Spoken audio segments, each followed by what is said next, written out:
काल सभागृहात नक्की काय प्रकार झाला? सभागृहात वामन म्हात्रे यांनी जी काही 100 कामं होती जी डायरेक्ट ती बिलाला आली, सभागृहाला कुठली माहिती नसताना ती बिलाला आल्यानंतर त्या अध्यक्ष महोदयांनी ती सर्व बिलं थांबवली. या विषयावर चर्चा होत असताना म्हटली सगळी खोटी बिलं आहे, ती सभागृहाला माहिती होणं गरजेचं आहे. कुठली काम आहे, कुठलं टेंडर आहे, कारण ते सर्व प्रशासकीय काळात चालू होते. प्रशासकीय काळामध्ये ह्या लोकांनी कोरोनाच्या काळात खूप मोठा भ्रष्टाचार केलेला आहे आणि लोकांना सांगतात आम्ही कोरोनात हे केलं, मी याला गमवलं, त्याला गमवलं आहे आणि ती कोणाला सोडत नाही. तरी खोटी बिलं काढण्याचा त्यांचा खूप प्रयत्न होता आणि मी कुठेतरी आवाज उठवल्यानंतर माझ्यावर ते मला विरोध करायला लागले. विरोध करत असताना मी आमदार ज्ञानेश्वर म्हात्रे साहेबांचं एक प्रस्ताव होते, काहीतरी जी कामं होती 7 कामं होती 51 करोड रुपयाची.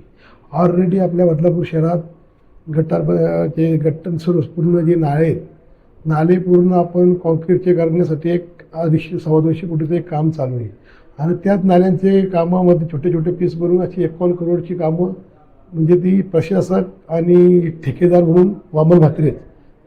आमदार ज्ञानेश्वर म्हात्रे हा शिक्षक आमदार आहे, त्यांना माहितीसुद्धा नसेल हे त्यांनीच त्यांना करून आणायला सांगितली असतील आणि ती शासनाची कामं त्यांनी मंजूर वगैरे करून आणली. 51 करोड रुपयाचे प्रस्ताव आहेत.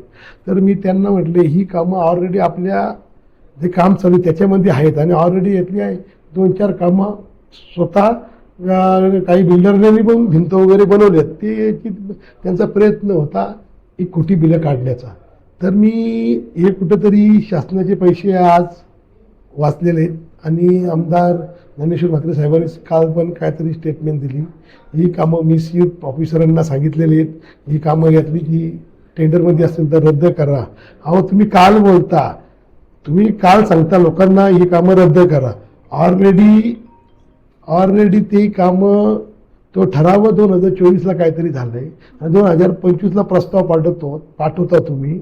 जे प्रशासक कर्मचारी किंवा अधिकारी जे काय असतील त्या टायमाचे ते आणि ठेकेदार म्हणून वामन म्हात्रे यांचा तो प्रयत्न होता. आमदार ज्ञानेश्वर म्हात्रेंना माहीत सुद्धा नसतील हे कामं कुठे आहे, तो नाला कुठले, तो शिक्षण आमदार आहे, ते शिक्षकांचे आमदार आहेत.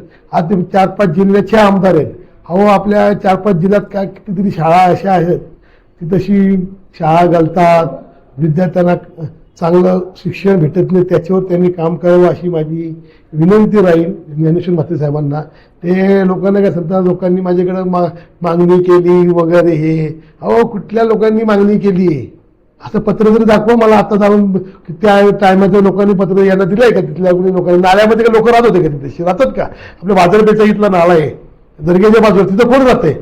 आणि आमदार साहेबांना सांगतील तुम्ही नाला बांधायचे वगैरे. हे ज्ञानेश्वर म्हात्रे साहेबांना माहीतच नव्हतं. हे कारस्थान हे फक्त वामन म्हात्रेंनीच केलेलं आहे आणि त्याचा प्रयत्न होता हे 51 करोडचं हे बिलं टेंडर कॉल करून काढण्याचा. आणि ते सर्व होत असताना माझ्या सभागृहामध्ये ते धावून आले, मला खुर्ची उचलली.